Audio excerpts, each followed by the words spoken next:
Hello, YouTube. I found a break in my day to come online. I had to seize the moment. Plus, I have something to say. Sorry, it's very quiet in here. I do not Hello, like, everybody, I do not like the feeling of going live with no music in the background. It seems so it seems so weird to me. Hold on. Let me just go ahead and put some relaxing music on, some background noise.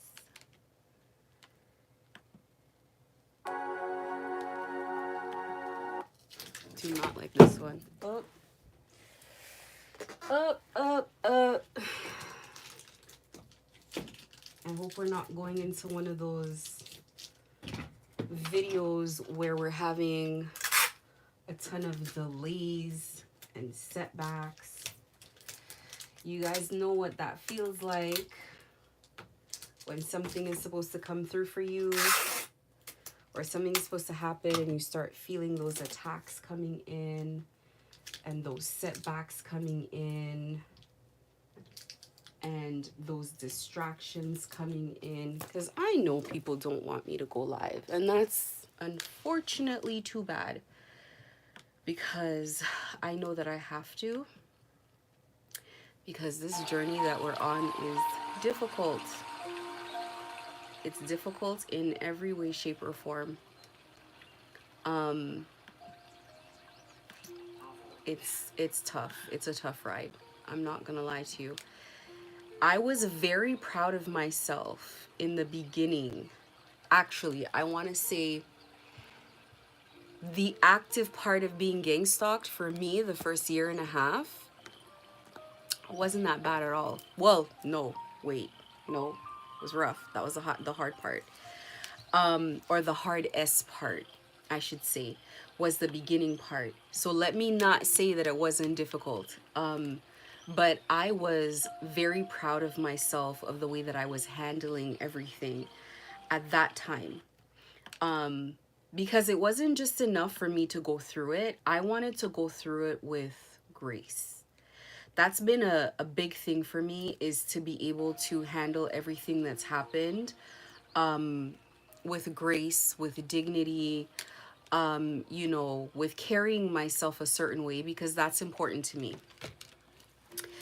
I have had to, in this journey, I've had to let go of my reputation and my public image, as I just realized that there's nothing that I can do to control what people are saying about me.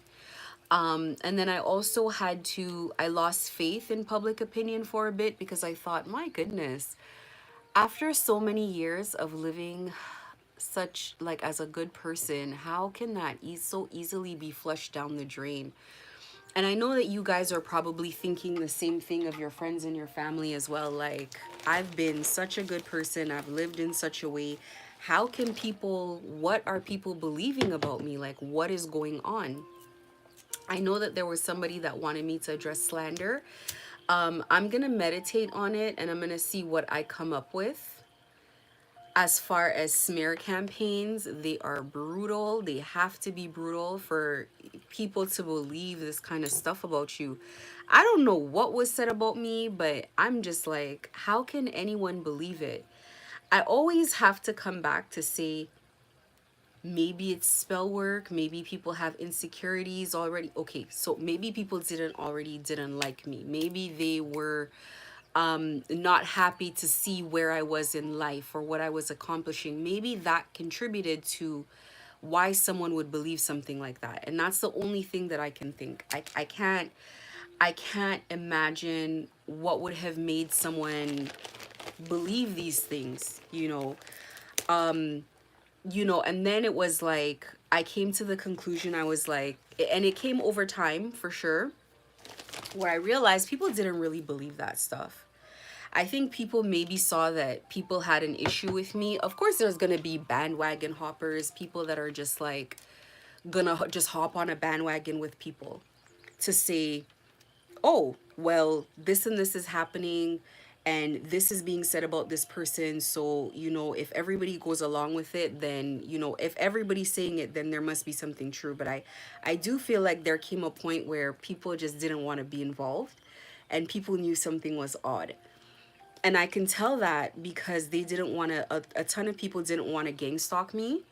A ton of people just, they were resistant to it. They were annoyed, they were aggravated. People would sit outside of my store and they would blatantly be so irritated to be there. They would be just be sitting there shaking their head, looking at each other.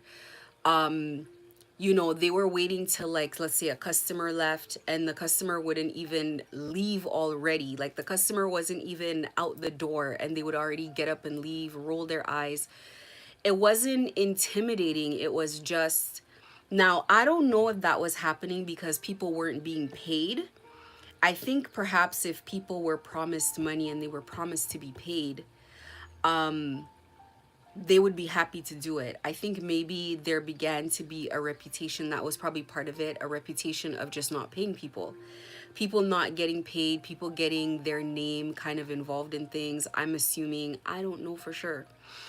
I know that there were definitely rumors about me being some sort of like witchy character or something because I remember people wouldn't look me in the eyes at a certain point. It's like they would look away. Or if I, it's like, you know, I'm behind the register, I'm cashing someone out, and then if I start laughing with someone, it's like they would immediately like turn around and like, or like block their face, or it's like just the way, you can always tell the way someone is interacting with you that this person is, hold on, I think we have an invisible moderator here.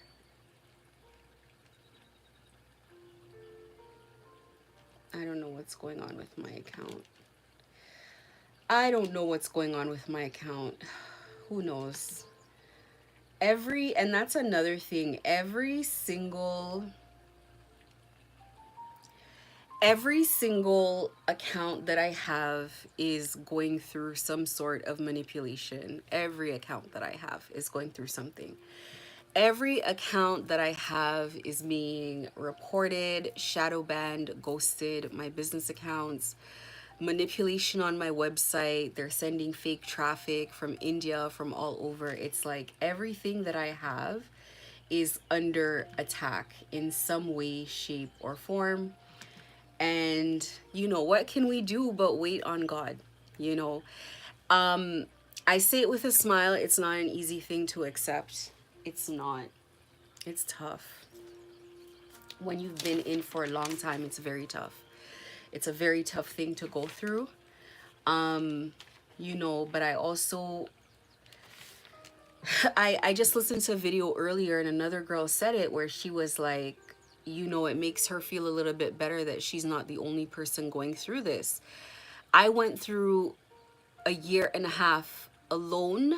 I mean, there were tarot readers doing readings, but I didn't realize that these tarot readers had also gone through gang stalking themselves, and that's why they could give this information.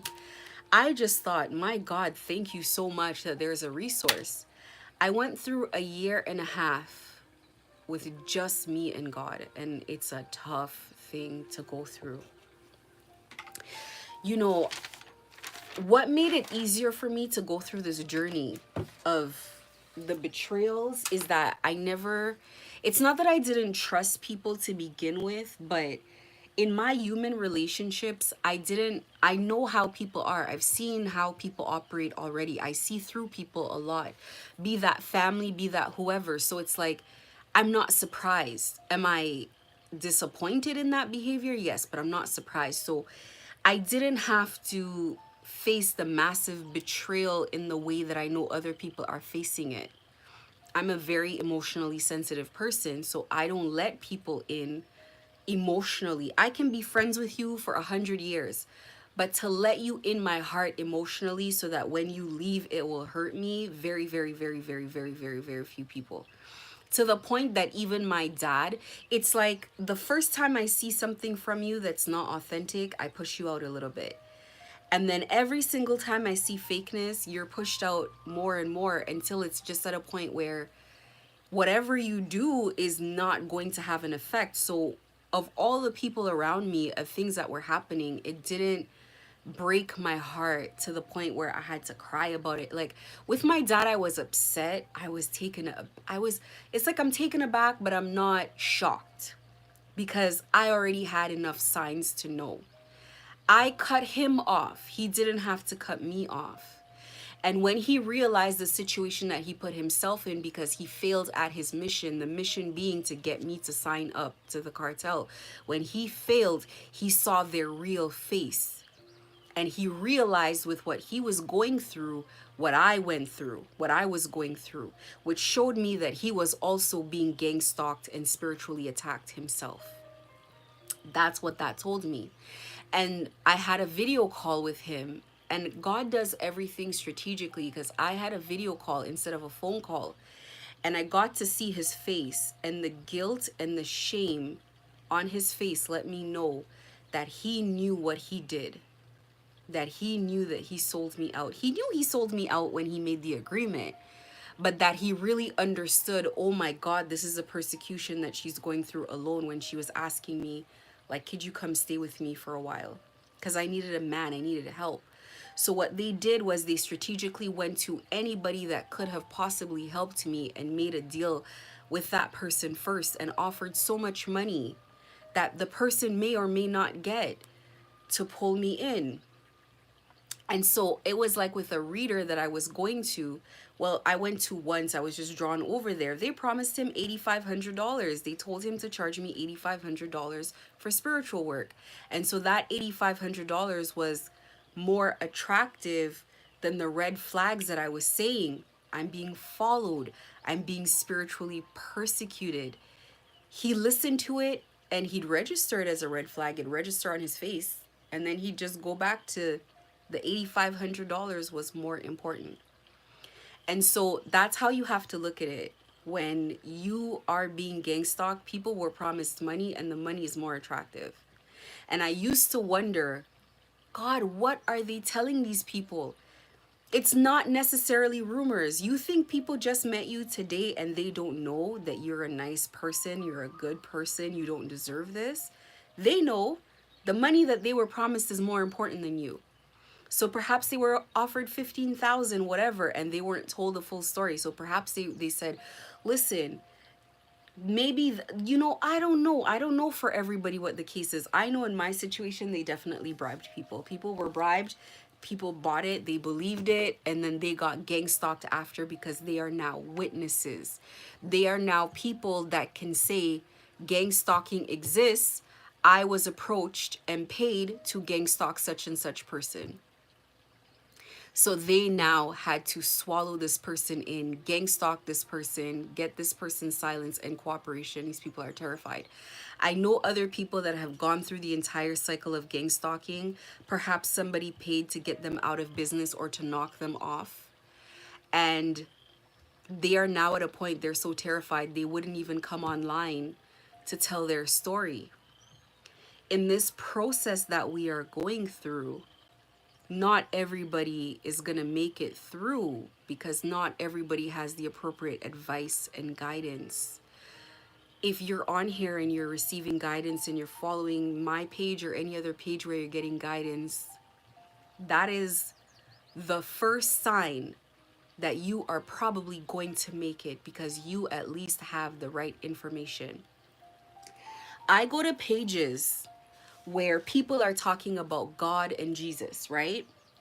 Those pages, no gang stalkers in the comment section, a lot of engagement, a lot of likes, their pages are growing, no attacks. And I'm just like, whoa.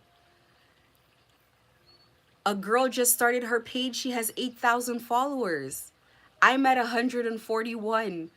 My page is being reported every day, all the time. People come in here just to harass me. They don't let my information out because I talk about the truth. I don't talk about Jesus. And I would hope that I could get along with Christians as well. But I talk about the truth. Let me tell you guys why the cartel really has a problem with me. Like, it's personal. They've gang stalked other people, they've done other things to other people, but this is personal with me. I'll tell you why. Before I tell you why, let me tell you a story of what happened to me last night and stuff that happens to me that's crazy. So I was I was praying last night. Now, me talking about spirituality, talking about God, coming on camera in general talking is not me. I am an introvert, okay? I am the introvert's introvert, meaning that all kinds of interactions drain me. Like, I don't mind having a very lovely conversation with someone, and it has to be on my terms, and it has to be a person who's really not going to want more interaction from me later. And it's nothing. I've really very few people I've met. My ex is one of those people I could tolerate, not just tolerate, but enjoy their company. In my house, we all have a my daughter, one daughter's an introvert. I have two daughters. One's an introvert and one's an ambivert. And she doesn't know. She thinks she's extroverted because she does get energy from people, but when she needs her time, she needs her time. So my house is always peaceful because everybody's locked up in their own room. And when we interact, you can see when our timer has gone off. And it's just like, okay, we need a break. One person leaves, the other person leaves, and I'm relieved, or, however it goes. But it makes it easy that my children are like that because, like, when my daughter gets into her extroverted phase, she wants hugs and she wants attention. And I'm just like, oh my God, I feel the life being sucked out of me for everything that she needs, but I have to do it. But it's like, I would say my ex is one of the only human beings that I've ever encountered that's outside of my personal circle, that doesn't require work, and that's like easy to be around. And other than that, every other human being in my life has been difficult. Other than my kids, of course, has been, not because I don't like them, not because they're not nice people. They've just been tough. So I'm an introvert. I don't want to interact. Nothing, it's not about other people. It truly is me. It's not an excuse. It's not other people, it's me. So when it was like, God was like, you got to go tell people you went through, and she knew she had to coax me. She's like, you've been through something. You got to tell people how you got through it. And she knows how to get me. So it's like, she's like, I would see things. I would just come online, and let's say I read a comment from someone talking about what they went through and my heart's breaking, and I'm like, oh my God. And I'm like, I know it's her exposing me to people's pain, and me knowing like the right thing to do is to tell people the truth, tell people how I did it, because this is information you can't even sell. Like, I wouldn't even feel right selling a book that says this is how you get over gang stalking. This should be for free. I've said it. There should be pamphlets at the airport. There should be stickers in washrooms. It should be information all over. Do you know gang stalking exists? Do you know this is what happens? Do you know this is how you get over it? It should be everywhere. People are drowning in their own body in silence going through gang stalking. And so I was like, damn it, I gotta come online. And so I had to be brave. I was nervous all the time of coming online and talking to people. So I had to rehearse what I was gonna say. So it's like I'd meditate and God would say something, and then I'd have to rehearse it in my head. Like, how am I gonna deliver this? How am I gonna say this? And then I was also very self-conscious because I identify God as a feminine energy, and I know that, excuse me, that would not be popular. And I didn't want the actual message and the information that I'm giving to be muddled with talking. I didn't want people to focus on that. God is her. How am I supposed to be my authentic self if I can't talk about my truth? So this has taken a while. This has been a journey for me. It's been 4.5 months, and I want to say just in like the last month have I truly really gotten comfortable with coming online, but I had to commit to do it every day. And a lot of days I was resentful, and I was like, I do not want to come online right now. I don't want to do it, but I did it anyway. And and then I used to feel like I have other things to do, but I rehearse, and I still rehearse in my head. So sometimes it's like when I get a download, it's like the way it comes. Sometimes the download comes in different like moods. It can be in rage, it could be in deep love. It just depends on what it is. And so last night I got a download, and and the way the download was, it was really like feeling, sometimes I feel like God definitely speaks through me the way that I communicate. And so I got to a portion of what I was communicating, and I was saying that it was like God expressing love to whoever is listening to what I have to say, saying that first of all, I hear you. I get emotional when I talk about this. I hear you. I know what you're going through. This is why we have people giving this information. I want to access you, but I need your help. And so it was something like that that I was kind of like channeling. And I got a crazy spiritual attack. Now, let me tell you what's crazy. So yesterday, if you saw my live, I tied my hair with a blue scarf. And God tells me, like, it's not God saying it with a voice, it's my body kind of moving and doing things. So I went and I tied my hair, and my head was still tied after that live. So I took my smoky quartz, which I talked about today, which this is for psychic attacks, you feel them, and I put it on top of my head under my scarf. And I don't know why I did that. I've never done that before. And I went into meditation, and I started feeling shooting pains coming in right at the point, that I said, I want to give my love, basically. And not me as in me, but God saying, I want to give my love to people going through this, and letting you know that, I'm with you, I'm here, you're not alone. This was something that God had to pound into my head when I was going through it. You're not alone. You're never alone. I hear every thought. So she started responding to thoughts that I would have, confirming things. If I said something, if something came to me, she would confirm something, and I would be like, holy crap, she's listening to everything. I'm not in here alone. So I went through my journey. But anyways, back to what I was saying. Last night, the pain started coming right at that point, and I knew it was a spiritual attack because I go through these psychic attacks all the time. And right when this came in, I thought, why would someone be upset for God expressing love? Like, I can understand someone being upset because I'm coming on here exposing them and their business.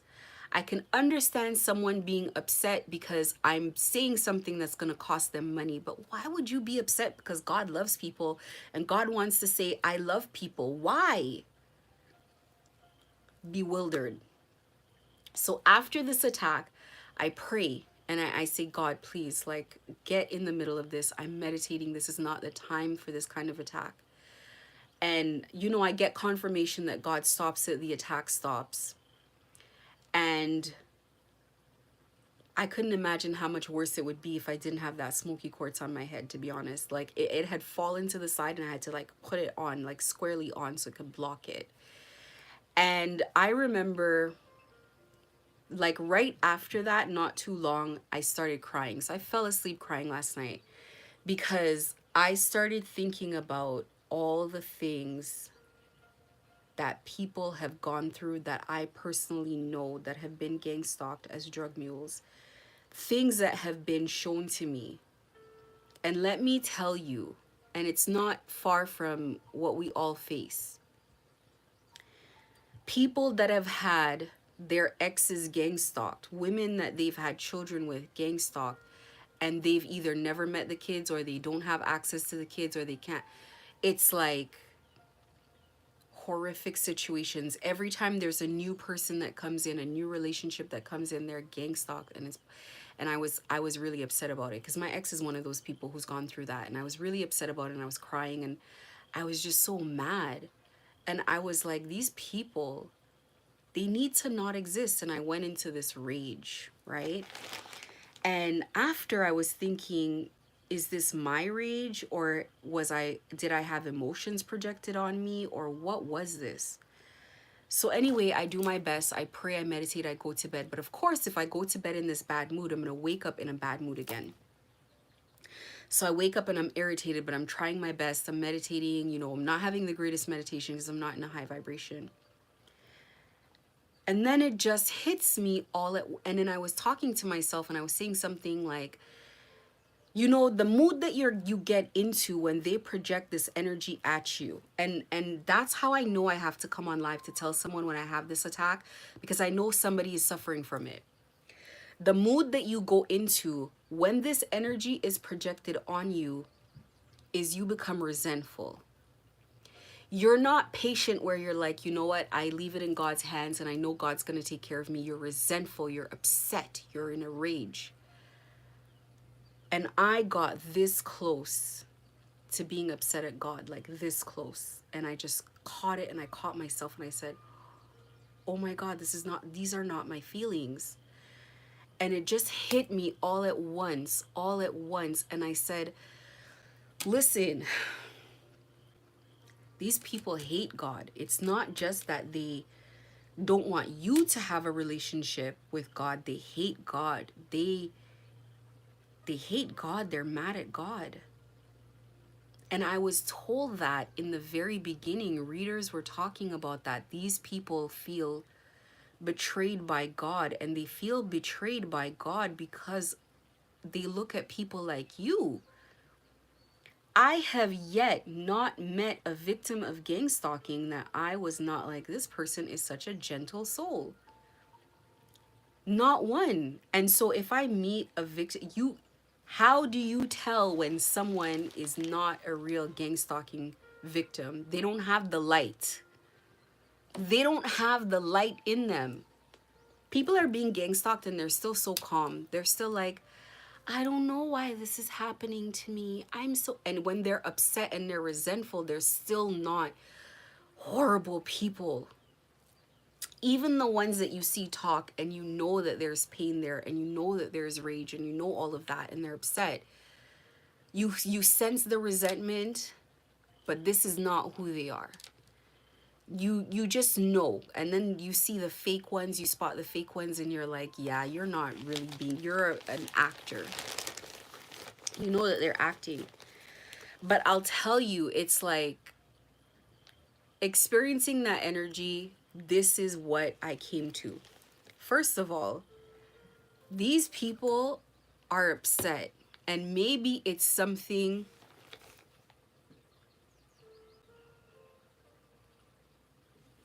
I don't believe it's wrong to ask God to punish them. I think it's your job. It's your job to fight that battle. You have to ask for that. It's not. I ask for that. I ask for God to make things right, for justice. I'm going to stick a note in that because I got to put up a point about asking for justice. I want to explain something to you that's very, very important for you to hear about what is going on here and how this works. But I want to tell you the revelation that I had from experiencing this rage attack. I experienced this person's feelings, and because of who God is to me, I think this person feels betrayed by God, or that it really upsets this person when I'm happy with God and I'm praising God and they see God's blessings in my life. Perhaps they feel like they've gone and did all of these things and they're going through something, but here I am, and maybe I've gotten something they feel that I don't deserve, and they are attacking God through. I used to say, how can somebody go against the will of God? How can you be so brave? And I realize they're mad at God. This person is upset at God, and they're persecuting me, trying to punish God. They can't punish God, so they're punishing me. I realize that this is a person who goes to sleep in a rage. They feel they've been wronged, and they wake up in a rage, and they spend the whole day in a rage. And me, who's been persecuted and had all these things stripped from me, I'm not in a rage. Does that necessarily mean I'm always like happy and chipper? Not really, but I'm not in a rage. I don't blame God for what's going on here. I see through it. I'm not like, God did this, God let this happen. Of course not. If it weren't for God, I would be done. God is my shield. So no, I do not blame God, and I'm not upset. I'm only upset when they send me these attacks. So they lost access to me to physically gang stalk me, and then they started being in my energy because they had old items of me, things with my DNA and stuff. They used to steal my pads from my house, bits of hair. And how do I know that? Because I'd have garbage bags that would be popped open, and it would be all my sanitary products that would be spilled out onto my driveway. People must have grabbed things and ran. I don't know. And the kind of people that would do this, are you kidding me? If you snuck into somebody's house, came early in the morning to steal their garbage and get their sanitary pads, you should be ashamed of yourself. Honestly, what type of a human being does that? But that being aside, I can't understand what's going on here all the time. I'll tell you that much. I don't. I think it's crazy. But they used to have my items, and they've lost access to my energy. And these are things that I have another live I have to tell you guys about how they gain access to your energy so that you can understand how to stop it. People gain access to your energy by having these items, these objects, things with your DNA, and having access to your home. So one of the things that we've blocked off is access to our home. No one can come in here. There is a family member home at all times. Doesn't matter. And we don't seek outside help with repairs, with anything. There is just no one allowed to come in. Even if they don't take anything, they can themselves come in and attach energies to people, to the handyman, and drop it off in your home. Okay. Yes, you can clean it off, but you don't want to go through that. And depending on what they send in here, if it's like a monitoring energy, you just don't want to go through it. Okay, you don't want to have to clean this kind of stuff out. So I've had all of this occur. I've blocked off access to my energy, so they couldn't energetically come in and disturb me. I don't know if anybody has had an energetic attack where you feel them in your space. Like, it's not just that you can smell them in the space. I mean, you feel them, like they bother you, so your space doesn't feel good. And then when they couldn't do that, it's like they had difficulty astral projecting because they're scared to do that, because I ask Spirit to be with me. I ask the Holy Spirit to be with me all the time. And so they didn't want to do that anymore. People were too scared. People were sending me attacks in dreams. They started getting nervous to do that. And so now he sends me psychic attacks. And a psychic attack is when somebody projects energy at you. They can project anxiety to you. They can project rage to you.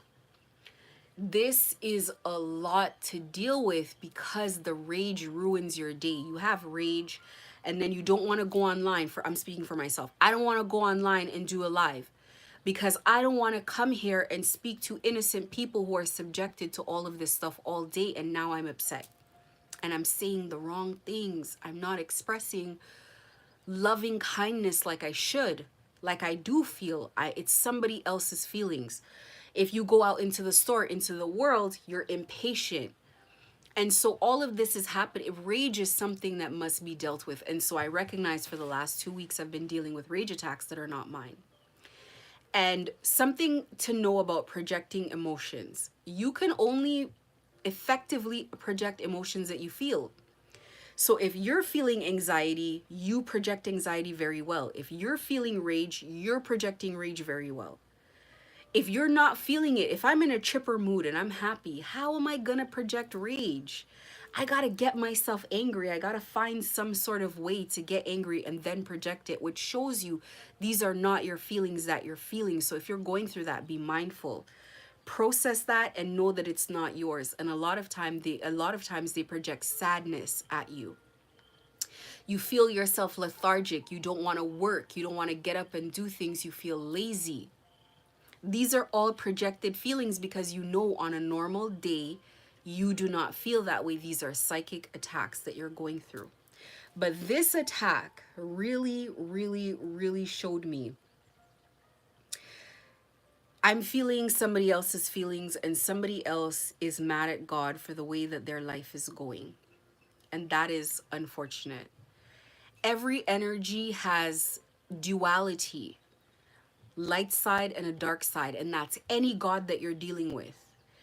Even God persecutes demons and fights wars, which means that if God is fighting a war with you, there's an enemy, another side that sees God as the enemy because God is battling them on your behalf. So there's a dual nature to every energy. And so when people see the Holy Mother, they see her as Santa Muerte, the goddess of death, which is perhaps a dark manifestation of her, but that is not the side that I tap into. And you know, to me, she's also the same as Mother Mary and the Holy Ghost. To me, it's the same energy. The same figure you see in the Vatican, because we call her Mama Die, which is Mother of God. It is the same energy. Only when they call on her in witchcraft or with spell work or whatever, they're manifesting that lower energy of her. And to be honest, I tap into both sides. I'll be very honest with you, because it's needed in order to defend myself. It's like you gotta know not just that gods are dualistic in nature, but you are as well, which goes into asking, is it wrong to ask God to punish them and for justice? That is what you're here for. If you don't ask, you suffer. Now, what do I constantly forget sometimes is I forget to ask. Not for big things. I ask for big things, but for small things. Like, for example, if I'm just having a bad day, I forget to be like, can you help me have a good day? Can you? And now, I'll pray for other people and I'll say, listen, please send this person some love and some peace from me today, and let them know it's from me, and let them have an amazing day today. And I pray for them, and I know that they get my prayer, and I know that they had an amazing day because of me. I remember to do that for other people. I don't remember for me. And when I was going through gang stalking, somebody or some people were praying for me, and I had good days that didn't make sense. I had a gush of peace, just a rush of love, loving energy of somebody was projecting that at me. And so I know what it feels like when you have this rush of emotion that comes to you that you're not sure where it comes from, but it's not from you. So I'll have days where I pray for other people, and I say that I know old friends that I know are now being gang stalked. And I say, can you just give this person a beautiful day and let them know that I'm thinking of them and I'm praying for them? So it's like, I know that someone is upset and is having a difficult time. They are being persecuted and they're going through karma for their actions. And they have to. They have to go through it because they have really persecuted other people. They have destroyed lives. We are all experiencing this. The first time that I was pushed so far, my back was so against the wall that I asked God to please, I need justice. I need you to punish these people, etc. I spent the whole day and another day thinking, oh my God, am I a bad person? What have I done? Should I take this prayer back? And God said to me, you're not a bad person. That's what you're supposed to do. It took a while to understand that that is what I was supposed to do. And since coming from knowing that that is what I was supposed to do, I had to now learn how to walk the middle path. That's what I'm going to call this video. See, I have a whole bunch of stuff written here. God wants me to talk about whatever she wants me to talk about. So this is what this is going to be called. The middle path. The middle path is where you cannot be too much on any side of the fence. You cannot be too much in a holy side, and you cannot be too much in a dark side. You have to be in the middle path. The middle path is a fine art, and it's something only you can do. If you're being gang stalked and you're being persecuted, it's because of how much of a beautiful person that you are. It's because you are closer to God. People who have good hearts and who are kind vibrate higher. The higher you vibrate, the closer you are to God, which means that God hears you clearly. You're not blocked from God. God does not block anyone from God. We block ourselves from God in how we behave, in how we are. At any moment in time, you can decide to go from dark into light. It takes a lot of work. It takes facing yourself, facing what you've done. You think God is going to punish you, but you have to live with yourself. When you open your eyes and you see yourself, what you've done, you have to live with yourself. It hurts. You got to face consequences of your actions, and eventually you can be born again after you face your karma, and you can come into this new life. You can be closer to God. But the kinder you are, the sweeter you are from the inside. I'm not talking about pretending for other people. I'm talking about you are a good person. You're closer to God. And as you're closer to God, you're more protected by God. And so who does God choose to fight these battles but people that are going to be more protected, that have more protection? People who are not as close to God are not going to be able to do this gang stalking walk and survive. People who are not as close to God do not have as much protection on them. Therefore, the karma cannot hit. If two bad people are destroying each other, God doesn't get involved. Karma doesn't get involved. They go along their way. It's almost like being in a dark alley without no one knowing. Criminals are hurting each other. Is the police going to get involved? Not too quickly.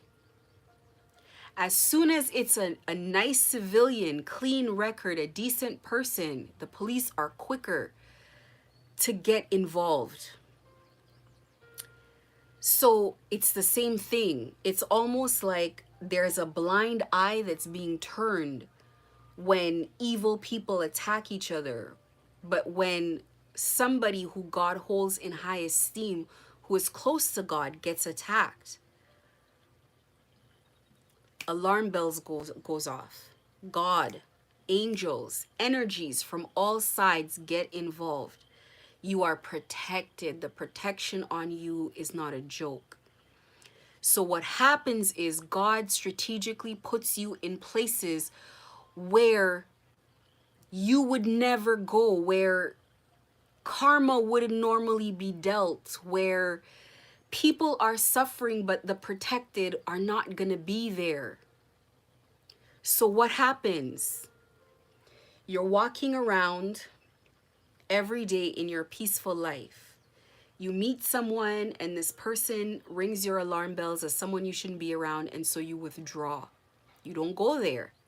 So you never end up in the dark alleys where God needs to dole out some punishment, when God needs to dole out some karma, some retribution, some justice. So what happens now is God starts to strategically place good people in bad situations. Who needs punishment more than gang stalkers? Can you think, now that you've been through gang stalking, can you even think of something that's more evil? I challenge you. When I think what could be closer or like close to gang stalking, I'm thinking war. I'm not even thinking murder. I'm not even thinking rape. This is how brutal this thing is, that I was thinking to myself, like, what is the worst crime that someone could do? Because this kind of persecution takes someone who is possessed. And so this is what happens in your gang stalking journey. You are a person who has the ability to be closer to God. And so God has placed you strategically in a place you wouldn't normally go. God is walking you down these corridors where you would not normally be. And when you get into gang stalking, it's not one person at a time, it's not three at a time. You're taking down, without your knowledge, you're taking down tens, 20s, 50s at a time. Every single human being who has ever gang stalked you now is facing the wrath of God. I'll tell you something about magic, how magic works. Magic works whether or not you're there to see the magic work. The magic is working whether or not you see signs. Are you going to see signs? Do you think somebody's going to come on Instagram and say, or Facebook or YouTube, I'm losing my house, I've lost all my money? No, people hide that. They're going to come and show you a beautiful selfie and the nice things that are happening. And these are not honest people. God put me in a position strategically to see just how brutal it was. People are losing homes, relationships, businesses, all kinds of things, just because they came into contact with me. And now I start realizing why they don't want to gang stalk me anymore, because some of them are piecing it together like, hey, life was decent before we got involved with this girl. Before we got involved with gang stalking this girl. I'm telling you, this is your job. The way it works, there is spiritual law and it applies to every spiritual being, the interaction between the 3D and the 5D. You must ask. You must ask permission. You already have the relationship, but you're being persecuted. God cannot step in. God has to just sit back and wait and watch until you get the balls to say, it has to stop. I need help. It has to stop. I need justice. I need you to come in. I need you to help. I need you to help me. I need you to stop them. They deserve karma. So what does that mean for you being gang stalked? It means that you function almost like a karmic angel. You function as a tool for karma for God. You've not been forgotten. You're not being punished. You're being strengthened. Whew. Any major city, New York City, Miami, any big hub is just like, I'm in Toronto. They are like roaches. You know how hard it is to get rid of a roach infection? It's easier to get rid of a rodent infection. Like roaches are like born pregnant. You move, they follow you. You change devices, they follow you. They are incessant. But you know what I want to say? This is what I want to say. I want to be honest with you. You got to stay in this fight. You got to hold on. You have to meet every single last one of them. God is strategically placing you in their path. Now imagine if you had to meet them one at a time. If you had to meet every single one of these people one at a time, it would take a lifetime. All of these people with these black hearts that could do this. You're meeting how many gang stalkers per day? All of the ones following you in the cars, and then the ones following you in the stores, and then the ones following you on the streets, and then the ones following you at home around your house. You've probably encountered 30 for the day, 50, 40, who knows? They have to pay for what they're doing. So I want you to know, do not hold yourself back from doing your job. This is a sacred mission. This is what you're supposed to do. But you're not supposed to do it out of darkness. And this is why you have to walk the middle path. The middle path means I am not just only in my light. You're only in your light right now. I was there. Listen, let me tell you something about me. Honestly, the person you've seen is an evolved version. It took abuse to get me here. I was like a Disney fairy princess. I am happy every day for no good reason. Nothing good has happened. Everybody loves me. I love everybody. Everything is a good time. It's like I'm just in angelic form all the time. And then And then I'm gang stalked. And then I realized, no, I gotta operate out of my shadow to take care of myself. I have to. I don't have a choice. I have to do what I have to do. And so I start taking care of myself. I start asking God. I start calling in my help, ancestral help. I go into all of it. I'm praying and all of this. All of this is happening. And then after the gang stalking is done, it was easier to remain in a higher vibration in the beginning of gang stalking. It was much easier. It was new, but I understood that this is what I had to do innately. So I was in a higher vibration. And then when I got out of it, I thought, peace, finally. I don't have to be gang stalked on the streets. I don't have to experience this persecution. And they just re-engineered it. And now they're energetically bothering me, and I'm being energetically bothered all day. And I mean, I'm saging all day. The sage is going all day, all day, all day. Like, that's how crazy it is. And they get tired of that, and they lose access to my energy, and now it's psychic attacks. And now I'm frustrated because every time I'm having a moment of peace, here it comes. Every time I'm having too good of a day, here it comes. And it's like, I just get to a point that I'm just like, I'm frustrated. I'm really frustrated. And then I realize I'm drifting too far into the dark. But I have to be in the middle. It's not safe to be in the light. It's not. There's going to be a moment where you can return, and everybody wants to be in their light self, if you've ever experienced that, because it's a beautiful place to be. It feels so good. And every time my guards get let down, it's like God's letting in another attack to show me, like, you can't go back to that. That's being a child. You cannot, I have a card that talks about it. You cannot be a child forever. You have to grow up spiritually. You have to understand that the world is not perfect. You have to understand that not all people are good. As a matter of fact, very few people are good. They envy this light on you. And I'm not saying that to sound cliche. There are people who wake up in a bad day all day. You don't think it's irritating to see people like you being persecuted and you're still in a good mood? What's wrong with you? You're not normal. You're aggravating. You're annoying. So you have to understand that people they're pushing you, they're bullying you to get you out of your light side, because they feel that, they know that you being a creature of light, a person of light, is what makes you so protected. So to remove the protection, they push you into the dark. But I'm here to tell you, it doesn't matter. You can bounce into the dark temporarily and bounce back. You can bounce into your shadow and bounce back. You can bounce into the light and bounce back. But the point, your main residence is the middle path. It's a fine balance between the light and the dark. On your vessel, you have the capacity to accommodate higher beings like angels and gods, and lower vibrational beings like demonic energy. You can have both. You can have both. You get to choose if you want one or the other. Your vessel has a specific component for either or. You decide what you let in.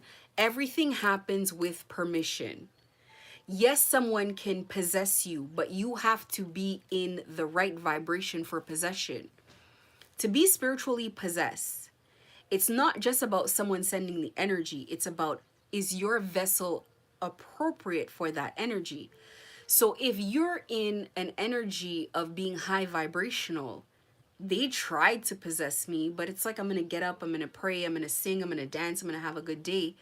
I'm not appropriate to carry this energy. If you send God's energy towards somebody who's in a rage, who's demonic, who's hateful, how can God even access this? And nothing can be done with this person. They can't stay there. Everything works with your permission, but it works with controlling your vibration, controlling your energy, controlling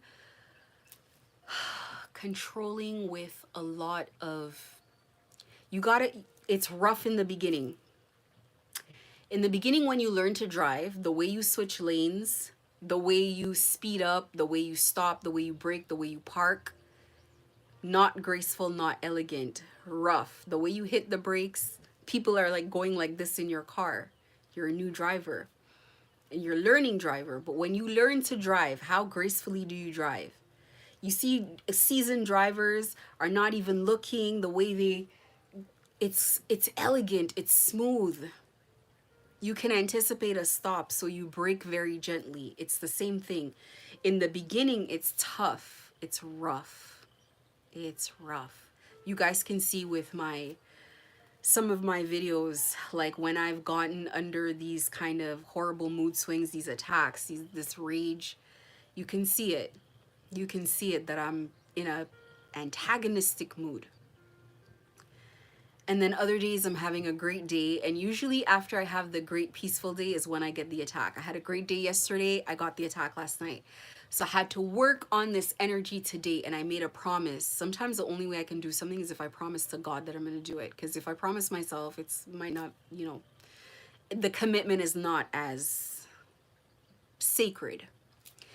So this morning I went through it again because it was like, oh, you had a great day yesterday. Pff, hell no, you're not coming online again.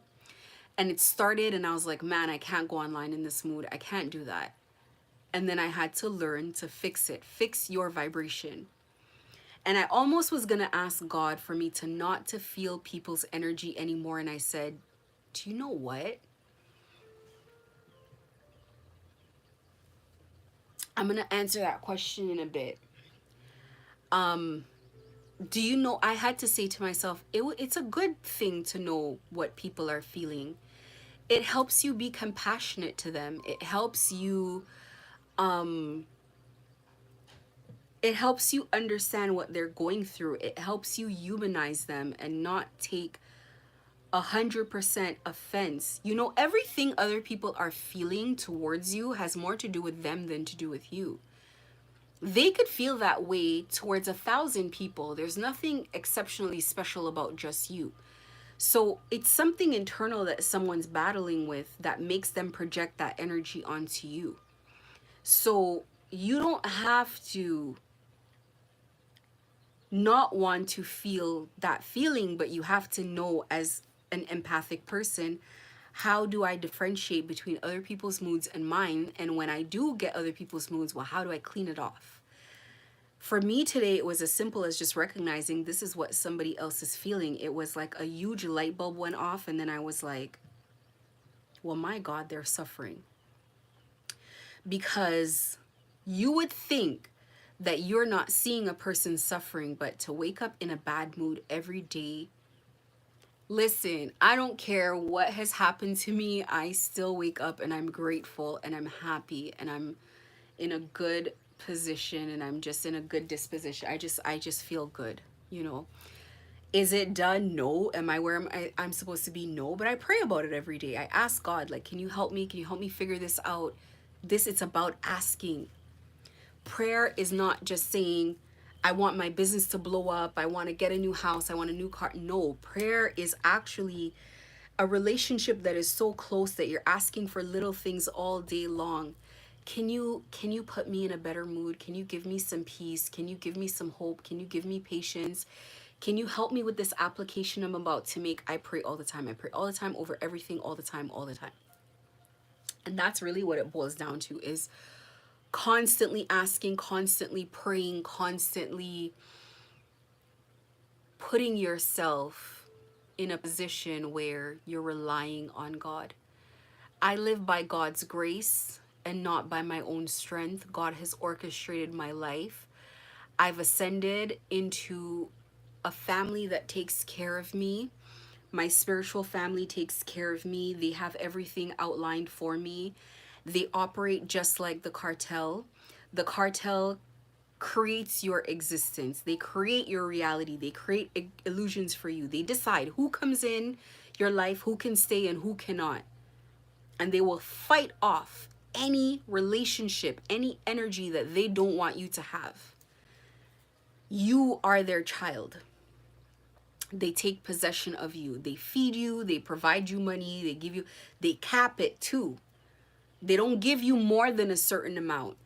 It's not just open. When you're in this spiritual family with God, with your ancestors, you're walking in their light. You've been ascended. You've been married in that contract, your soul contract. You've given it over to the Most High. It's the same thing. My life has already been pre-planned, and I gave God this permission. I did, expressly gave it. I expressly said to God, I give you my life to manage. I'm tired of coming here asking you for the same thing every day. God, can you take over? God, can you do this? I'm tired of that. Just, I give you the blueprint. Do what you think. Let me walk in my path. Do what you know is best for me. God's already decided who I'm going to be with. God's already decided where I'm going to live, how I'm going to live, what the timeline is, everything. No permission from me is needed. I live by God's grace. I look at the amount of bills I have today versus what I had before. I didn't orchestrate that. I didn't conceive of that. I didn't put that plan together. The only thing I have to do right now is whatever God wants me to do. It's like I'm in the light version of what possibly maybe I was in the dark version of before. I was never in the cartel. I never took an oath, but they orchestrate things around you to initiate you in, and you're thinking that you have some sort of choice with it, but it's like they want to take possession of your life. As God took possession of my life, the gang stalking eased, a lot of things eased down. But one thing that I realized is I was being trained for this position of meeting people in dark places, dark things occurring, and I couldn't, it's like approaching it like a trained assassin, a trained spy, a trained agent, as opposed to approaching it crying and stomping and, you know, begrudgingly dealing with it. At one point, I promise you, God said, do your job without getting emotionally involved. Be professional. And that's when it really hit me. Oh my God. This is what's actually happening here. I'm supposed to meet these people. So now when I meet people, it's like I give them a chance. I do. I give them a chance. I say things so that they can understand, like, you're going down a wrong. Listen, if you already met me, it's probably no good, but like, back out of this. Don't do what you're, they do it anyway, because you are the perfect storm. You appear such a kind, you're an easy target, you're a mark. When I come in, I mean, look at me. Look at me, seriously. It's like I walk in anywhere and it's like, I'm one of those people, I'll be honest with you, I don't care about race. I don't care about a lot of things, and I don't really I feel like a lot of racism. Actually, I kind of never really feel like I feel it. I feel comfortable and accepted everywhere that I go. I'm just a chill person. So I can fit in anywhere, in any room. Wouldn't that be the person that you would want to work for you if you had such a calling, if you had such a job? You don't want a person that only fits in one room. You want a person that can go anywhere. When I look at gang stalking victims and the true ones and I see them talk, I'm just like, I like this person. Something about them is so warm. Something about them is like, people feel comfortable in my energy. That's what it is. My energy feels very, very comfortable, and it's safe. It's a safe place. And people want to tell me their problems. I've met people that have been, you know, the person gang stalking me, I felt when he's been in energy that's not his. And I felt him try to be in like my ex's energy as well. And I recognize that energy right away. And I recognize when I meet people that are in my, like, cloaked in my ex's energy as well. It's not the same. It's like an off-brand version. It's like they speak kind of in the same sort of like volume with their voice, and they kind of, but it's not the heart, the essence, it's not there. Had I never experienced him, I would think that this is a kind, loving, whatever person. But because I know him specifically, I'm just like, no, it's different. It's different. Different energy, different everything.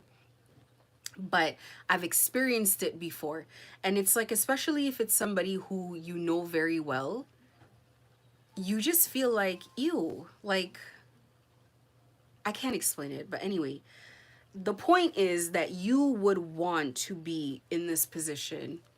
You would want someone in this position who can glide in different rooms, who doesn't raise alarm bells, who is a person that doesn't elicit strong negative reactions from people, a person who's going to be accepted and fully trusted.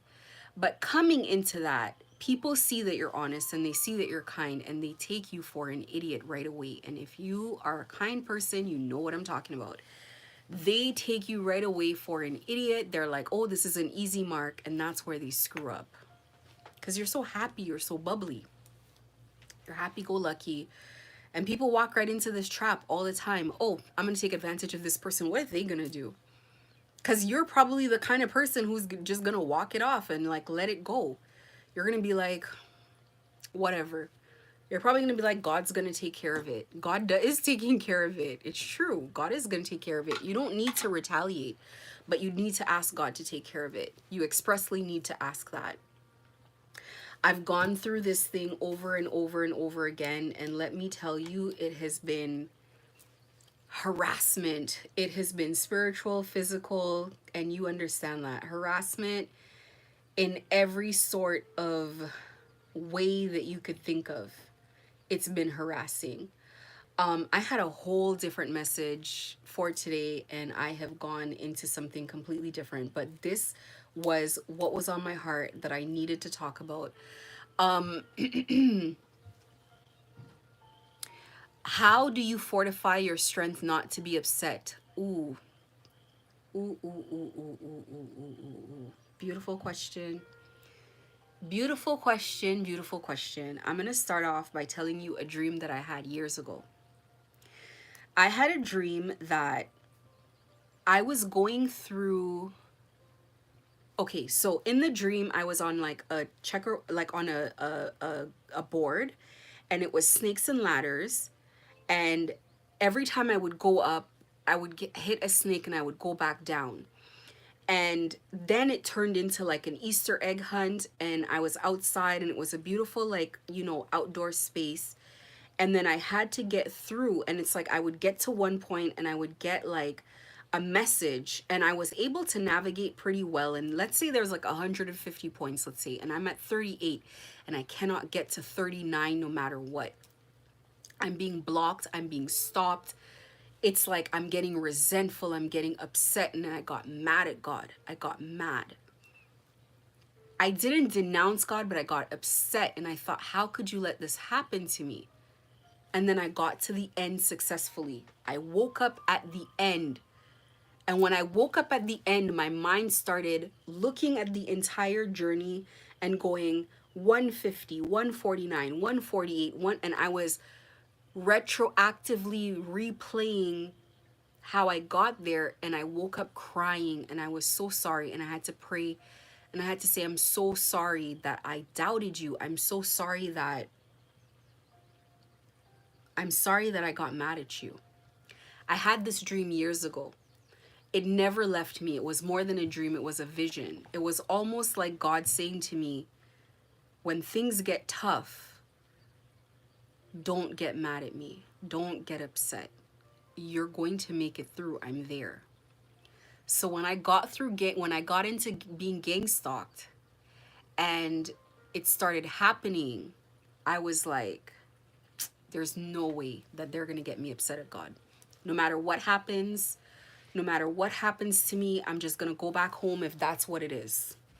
If I have to die, if I have to be injured, whatever it is, it's like I was just grateful. And because I was grateful, I was seeing the signs that God was putting in front of my face, that she is there with me every step of the way. And I saw it every step of the way, every step of the way. And I see God in people's lives as well. There's this lady that I follow. She used to be homeless. She was completely homeless, and then she got on YouTube, developed her following. The following started making her money. She got enough money. her following started making her money, and then she got enough money to buy her van, and she started living out of a van. And then she talked about, she got on Tiny Homes, I think on HGTV or one of the networks, and it blew up her platform. And then, you know, it's like she always posts herself going to restaurants and eating her steak dinners and stuff. And it's like people donated to her to decorate the van. And the van is decorated in the she is a professional designer and she doesn't know it. That's another thing. People see your gifts and talents and you don't see it. She went ahead and painted her own art. And one of the arts, all her subscribers said, Vanessa, it looks like a mother kissing a daughter. And when I saw it, it was like a mother kissing a daughter on the forehead. And I wrote on her page, I'm like, that's mother kissing you. She talked about her van. It was a van that they never wanted to sell. The owners of the van never wanted to sell it. And they waited till she got there, and then she purchased, and they only sold it to her. And then she asked them, why did you sell it to me and not anyone else? And they said, well, we heard your story and we felt your spirit and we felt your energy and we just felt like it was the right thing to do, and they didn't want to sell it. And she said they were jokingly asked to buy it back. And I know that they loved that spot. It was a prime location, and I could just see God's blessings all over this lady. And I just said to her, I'm like, God has her hands in your life. Now, she could have gone through being homeless and turned around and said God is not with her. She could have gone through all of this and denounced God, but she held on. And I'm telling you, the presence of God is not just light, it is strong in her life. And I can see the persecution also, because when you have that much light, it triggers people, it triggers their demons. This sage is so strong. It triggers their demons. It triggers that negative energy on them. And I can see why. It's like she's blessed. This lady goes everywhere and takes pictures with everyone, and it's like everyone she interacts with. And she says stuff sometimes. She's like, I'm not the prettiest person, and I'm broke, and I'm this and that. And it's like, whoa, no. You're living on God's grace. That's an infinite bank account. And it just might not be the time right now, but do you know that your story is a testimony to other people? It's a testament of God to other people. Other people who have more than you are not as happy as you, are not as magnetic as you. They don't attract people like you. They don't attract love like you. People were donating to this lady, and I'm telling you, if I were in the States, I would have donated to her 100%. I would have gone through her registry and gotten something for her for sure. For what reason? Just because I like her. I like her lights. That's it. There's nothing to it. I just like her light. There's something about her that is extremely likable. Even when she gets upset, you know, I go on her feed and I'm like, Vanessa, you're getting distracted. You should be designing. You're a designer. Go design things. This is how it works when you're being gang stalked. People love you. People love you. You are a representation of God. It's like, let me tell you something. God is very picky about who she's going to take. She cherry picks. When I meet other people who have God's light, I right away, I'm like, I see why. I see why. God picks the best of people. And it's like, these are the ones that lower energies want, and they can't have them. And I can see why they're always upset at God's people, because it's like, imagine going somewhere to, let's say, a car auction, and this one dealership gets the absolute best cars at the best price, the best. And then you guys are always left with like the stuff that's left over. Eventually, yeah, it's going to be grudgeful. People are going to be grudgeful about that. People are not going to enjoy that. And I used to, in the beginning, the way I was attacked, especially when I used to pray, I was like, what did she do that people are so upset at her? But when I experienced God, I experienced her grace and her love. Part of what keeps me striving to be a better person is because I really want to be like her. I want to have that grace. I want to have that elegance. I want to have this patience. God is patient, so patient that I know. Like when I hear people say, I am a God, I'm like, I don't know if I have the patience to do it. Elegant. It's the understanding of everything, of everyone, of every component that can lend to that. I used to have to work very hard at not hating the person that's attacking me. It was like the last frontier for me. Like I had to this close every day to saying I hate this person every day. Persecuted so bad. And then today it's like a light bulb went off and I was like, if this is what this person feels like, I finally understand why they are able to curse God. I finally understand. I was going through a meditation one day and it's like I could see his energy, like raising his middle finger. He was so mad. But I finally, after experiencing that energy, I could say, oh my God, I understand why they do this. That's crazy. If I were to hear before today somebody express a sympathy for a gang stalker, I would be upset. I would be upset. I would be pissed off. I'd be like, you're a gang stalker or you're a gang stalking sympathizer. This is not sympathy. This is understanding. I finally understand where it comes from and how it's possible. Because I'm like, how is it possible that somebody could be so heartless to hurt people, innocent people like this? These people are filled with hate. They have made themselves very attractive to these energies, and these lower energies are using them, abusing them in the process. This is abuse. What I felt was abusive. It was an abusive energy. It was a heavy energy. This person's being abused by this entity and they need to find a way to get rid of it, and they're minded to it. And it's not to say that I'm not going to get more attacks from them. I'm probably going to receive a whole bunch later on.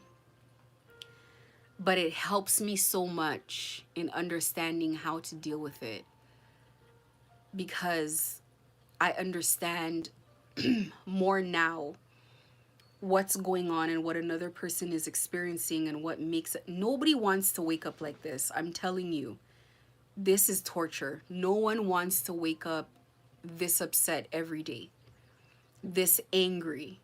And I'm experiencing the anger. Now, I don't experience the fear in the same way, but I sense the fear. I sense the anxiety. I sense the panic. I sense it. I do. But it's like experiencing the rage and the hate.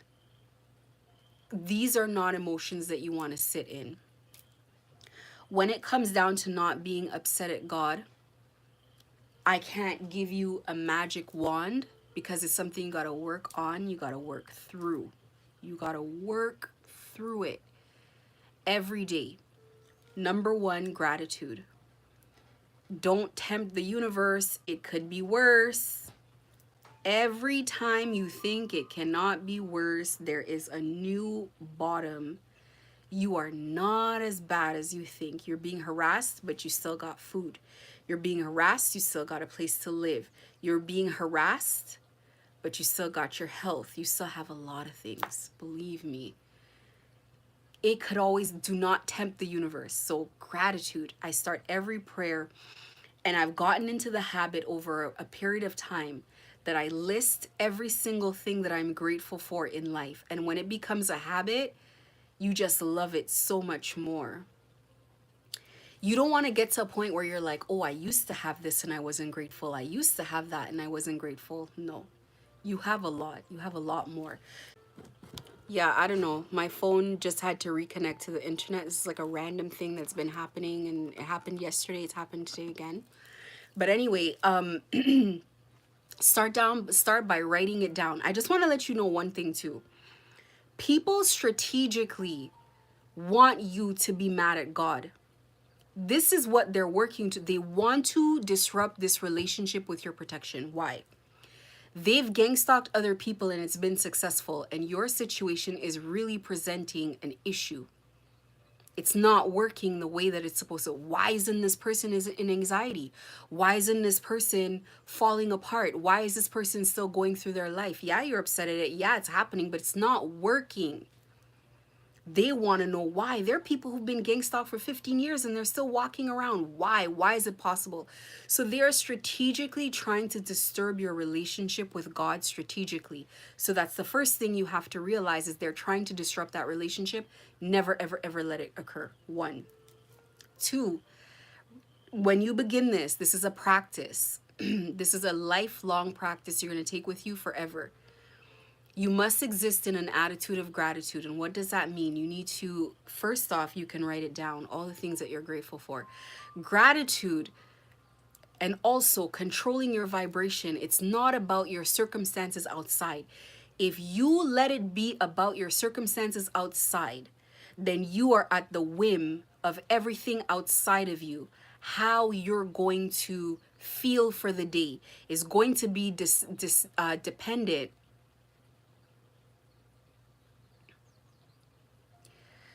Hold on one second. It's tough. They're making it worse than it needs. Let me do one at a time. You can't let your outside circumstances dictate what is going on the inside. Easier said than done. What kind of tools do I incorporate? First of all, attitude of gratitude, because when I start realizing all the things that I'm grateful for, I'm like, whew, it could be a lot worse.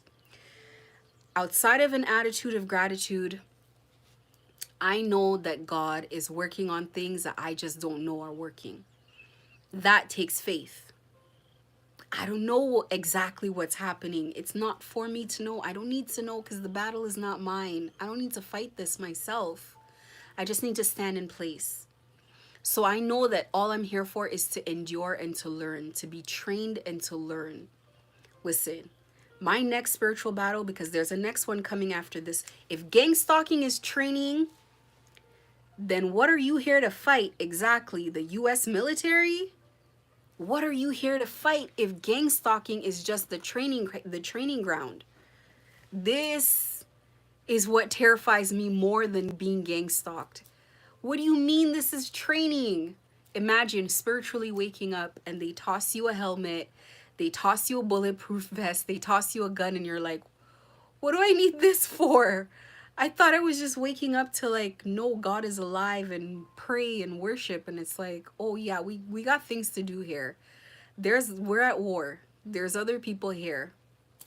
You're being trained, so keep in mind that it's gonna get worse. But the next spiritual battle will be graceful because you survived this one. It will be graceful. You will show up and you will see people persecuting you and behaving in certain ways, and you'll just smile. You literally, this is how I am now when I meet people that do things. When I met that, I guess, tarot reader, spiritualist, whatever, that I don't know if I wanted a reading. I don't know what he wanted. But God put me there because I didn't really plan on wanting anything. When I met him and I saw him ask me for the money, I just like smiled. $8,500 he asked me for. I just smiled. And I was like, well, I gotta go. And that was it. No longer was like, how could a human being do this? And how can don't they know that this would be? It's not personal. It wasn't personal to you. He just wanted the money. It's not personal to me. He just wants the money. He doesn't know me. He doesn't care. It's not personal. And it's not personal to you, who he is, because I'm just doing my job. I'm just here. I didn't want to come here. They guided me here, and now they guided me away, and that's it. I don't know what's happening with him now. I don't know what he's going through. That's all it is. Now, as far as you being, it depends on how far you've been through the journey. Now, let me see if I can find some advice off the top of my head without having prepared for it on how do you cope with this type of thing. When it comes to the food, with people tampering with the food in your fridge, you might have to have workarounds. You're cooking one meal right now, no leftovers.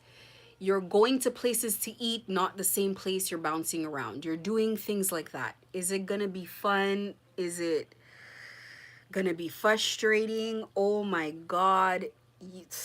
You are singing to the choir on frustration.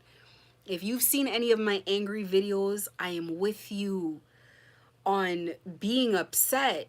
Don't think that I'm coming here in La La Land. Even the readers that I watch are snapping. I pray for some readers too, because I'm like, God, they've been through enough. Please give them a break. We are all going through it together, but this is the job. This is the job. You're not gonna die. You're not going to, don't, you gotta find workarounds. Every door that they open, you gotta find a way to close. And so for me, my attacks have been psychic attacks and spiritual attacks and spell work attacks. And so I've had to find a way to find a remedy for every single one that I go through. And so I come here and I give you guys everything I got. I give you guys the crystals. I give you the sage. I give you the prayer. I give you the whatever I could give you. And I write it down and I repeat it because I know that people need to hear it. It's not a one-time message, it's a continual message. Even myself, I gotta continue my cleansing work. Different things happen, and now I gotta find a new remedy. When the psychic attacks start happening, you don't know. It feels like swords are dropping in your head. You want to talk about uncomfortable? And it's like, I had this rock. This was gifted to me by one of my employees before for Christmas. Christmas of 2022.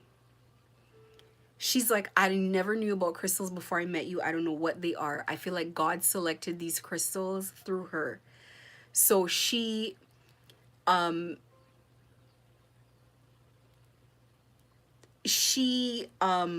gave me these, and I used to meditate with this, and I didn't know what it was for. And then one day I was getting a psychic attack and I just did this and it just disappeared. It dissipated in real time. And so I just did this and that was it, and it went away. And then I figured out with the obsidian what it did. I was receiving energy attack on my body. This is obsidian. I was receiving pain on my body, energy attacks. And I went to a mall and the store was about to close, and I saw this huge crystal for $100 and such a good price.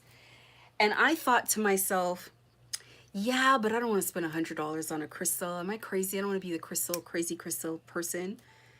God led me back to the mall again and said, buy it. I bought it. As soon as I bought it, the store closed down. It was one of the most best priced crystals that I've ever seen in my life. Something this big should be like $400, just to let you know. So she found it. She knew I wouldn't want to spend $400. And she would be like, spend the $400. I'm going to give it to you back. You'll be fine. But that's when I found out how important your spiritual tools are. They're just as important as groceries, because going through a spiritual attack, I gotta get my charger. Hold on.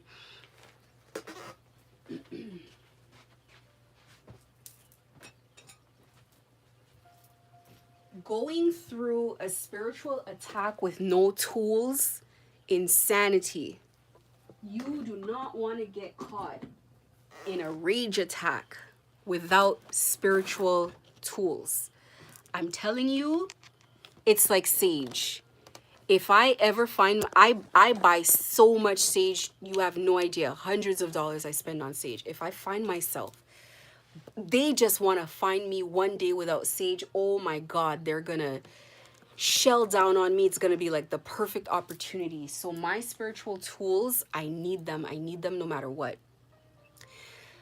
This one day, I was being attacked a long time ago, and I put it on my body. And the attack went away. I was like, holy crap, all of this works. That's why I tell you about this. This is like a military tank version of what you need. You can do smaller, but with my attacks, it's like I had to, and I put it on my body when I go on live, because sometimes I get a lot of attacks when I come on here as well. The selenite heals.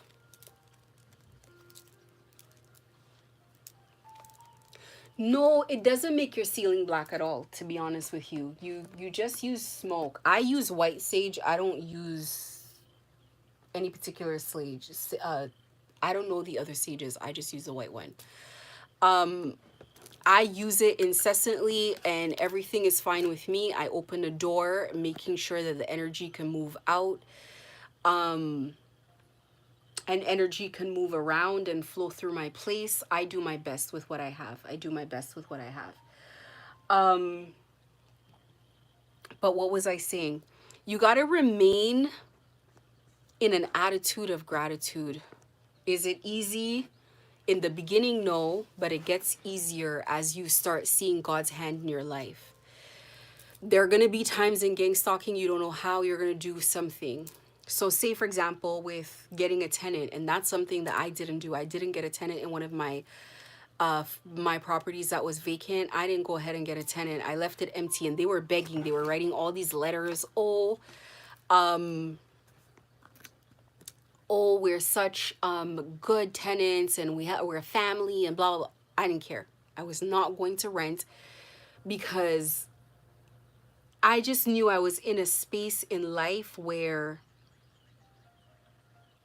I don't know, I just felt like things are going all wrong, and like I'm just not interested in having somebody locked into my house legally. And you know, the laws favor the tenants, they don't favor the landlords, and now you're going months and months if they're not paying and whatever. These people are going to try to destroy. They're going to try to destroy me, and I'm not into it. I'm not into it at all. So, you know, each individual situation is very different, but that attitude of gratitude, you got to start writing down one at a time all the things you're grateful for.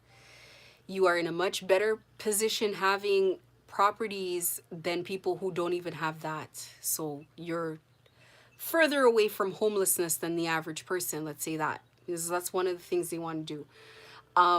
You got to figure out what to do. I can't give you the solutions. That's where prayer comes in, where you talk to God. You call in your ancestors, your protection, you know, and you say, I need help. I need help right now. What can I get to help me? How can I get to pull closer to you at this time, because things are too difficult for me? I need a solution. And this was me during being gang stalked. I asked God for all the solutions. I was like, I need a solution to this. And I would go to bed at night and I'm like, listen, it's your problem now. I don't know how you're going to do it. I don't know how you're going to get me through this one, but you know, I can't wait to see this one. What would get me through with flying colors? So it's like, listen, there's gang stalking and there's all that chaos. And when God's ready, God clears out the gang stalking, walks you straight through safe passage. It's like when the sea was cleared so that the Israelites could walk out of Egypt. It's like God will clear everything. You'll walk right through the problem, and then the gang stalking will start again. So I just knew, I was like, God's going to do what God's going to do anyway. You have no choice but to trust. And one of the things that I went through was God was constantly saying, let go of control, relax. I got this. Don't worry. You're worrying. Why are you worrying? Everything is written. It is already written. It's set in stone. Things are happening the way that they're supposed to happen. So you know what I say? Let it be. What I lose, I had to lose. What I let go of, I had to let go of. Whatever gets destroyed, I had to get destroyed. I'm in her hands. I am in her hands. It is such a safe place to be, because I just know in the back of my mind, no matter what I'm seeing around me, that I'm going to be safe no matter what. I just know. I know it's going to work out, because I have seen this over and over and over again. I could be mad at everything in the world, but I see God with me every day, all the time. She has your money calculated. She has every penny sorted out. Everything is sorted out already. So you just have to have trust, have to have faith in your journey. Be mad at the world, but do not turn your anger and aggression or disrespect to the Most High. Do not block your protection. That is your protection. It's like being in a situation where you're in a legal fight with people and your money's draining, and I could never understand, why is the couple in the house fighting? You guys are supposed to be leaning on each other. That's your safe space. That's your partner in crime. Like, that's like turning on your partner, and that's your support system. To be single and to be alone, to do what? You need help at this time, not just at this time, but you want to walk through life with someone. So God is your partner at this time. The Most High is your partner. Stay close. Stay close. Get as much information as you can, as much resources as you can, as much help as you can, and keep going. And know that tomorrow's a new day, and take your days one day at a time. I do not worry. Not all the time. Sometimes I lose myself. I'm human. I'm in flesh. But for the most part, I just leave it to God, like, what's going to happen. I can't get flustered, because you know what? I know that I can work hard and I can do all these things, but she's holding me back. It's not other people holding me back. It's she's holding me back. Everything that is the faith that is difficult to have today, it's going to get easier and easier and easier to have as you exercise that muscle and you see the best coming out. And don't look to your environment. Feel the comfort and start by asking for little things like, what is hard right now? Having faith is hard. So that's what you got to ask for. Can you strengthen my faith? Can you strengthen my belief in you? Can you, listen, give God the permission to take over some things off of your plate. God, I need a tenant. You know I need a tenant. I'm leaving it in your hands. Choose the tenant for me. The person who is supposed to be renting from me, who's going to be a blessing to me, they're going to take care of this property. They're going to fix it. They're going to clean it. They're going to pay on time. Make them need a property and make them find me. And you give God something to bless. You put the ad in a reputable place. Although with gang stalking, doesn't matter if it's reputable or not reputable, but you try, okay? You do your part. You put the ad, you pray over the ad, you pray about it, you include it in your prayers. God, please don't forget about the tenant that I want. When it's a safe time, when it's the right time, bring the tenant, let the tenant, the one that I need, be the one that comes. I leave it in your hands, and I just trust you that you're going to do this for me, because you know that this is what's supposed to happen. Perhaps you're not supposed to have one right now, because if they put one in there, that person's going to get in there, not pay for 6 months, destroy the property on top of it, all kinds of things, and now you're really sinking. Sometimes God's like, leave it empty. I had to leave mine empty for a bit. You're not losing money. Sometimes you're losing the stress that may have been coming with dealing with these people.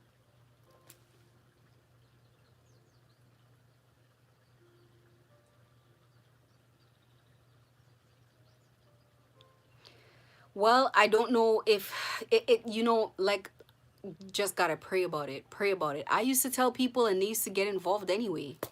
So I don't know. I don't know what to say. They would laugh. They would be like, oh, that's not really happening. And then they would become an issue. So you gotta pray about it. And if you pray about it and you pray about it once, twice, 3 times, and you see nothing happening, no tenants are coming, it means God's saying, leave it empty for now. Find another way. Maybe Airbnb, maybe like 1 month rentals or 2 month rent, maybe executives that come. You could do different types of Airbnb. You could do for executives that come into town. And it's not just people that are stuck in there. You can find different ways, do your best, because an executive is not going to come for a full month, but they're going to pay you a significant amount, maybe just for a week. You got to find what works best for you. But I will say, you got to try your best in every capacity. You got to do your best, but you got to stay rooted in prayer, stay close to God. And the more you pray, the more God comes in a real way. The more you pray, the more you see God very, very in a real way. For me, I see God sometimes physically. I experience her emotionally in my life. I see her work. I see her hands everywhere. She's all over me all the time. So this is the message that I'm going to leave with. And I pulled 2 spirit cards. These are spirit spirit messages, they're oracle decks, they're cards that have gotten me through frustrating times, emotionally tough times. Every time I pulled a card, I was like, God sent this card. This is what I need to know. So I'm going to read the two that came out. First one says, don't place limits upon yourself. You are an infinite being with unlimited potential. You can have and be anything you want. Don't hold yourself back or allow anyone else to. This is your life. Live your truth and remain heart-centered at all times. So I feel like this kind of ties into a little of what we were talking into anyway today. You're going through gang stalking. Don't see yourself as a victim. You see yourself as a steward of God. You see yourself as somebody who is working for God and God is working through them. And there are many, many, many blessings for such a role. This is a difficult role. God is intending to take care of you. There is a lot of prosperity waiting for you on the other side, a lot of abundance, not just abundance in material wealth, but happiness and peace and love and all of it is on the way. So there's that. The other one is trust the wait. Trust the wait. You are being prepared for your blessings. In order to receive, you have to be ready to receive. Things you are going through now are not random. Trust the flow of the universe. That's it. You just have to be trusting. You just have to flow through it. You're learning how to manage your emotions. You're learning how to manage anger. You're learning how to read people. You're learning how to see situations from a higher perspective. Trust it that if God wanted you to be passed away or not be here, that would happen, but that's not happening. So you are on a crash course and you're just going through it and you're going to get through it. You are going to get through it. So that's the message for today. Totally different than what I planned. So I'm going to have to come live again. Thank you for everybody that stayed in the live. Excuse me. And any questions or any topics you guys think I should talk about or whatever, you could put it in the comment section of my live. And please like, share, and subscribe. It really helps my channel grow and it helps me figure out you know, if the stuff that I'm putting out is actually helping people. I know that everything that I put out, even if it's just encouragement, I needed it. I needed that word when I was going through it because I really felt alone. So if you need anything, comment section. I don't always respond. Actually, I never respond because I'm a targeted individual. I don't know who's who. I responded to inquiries today and I conversed, but I do not normally do that at all. So if you guys, yeah, like, share, and subscribe, and thank you and have a great day.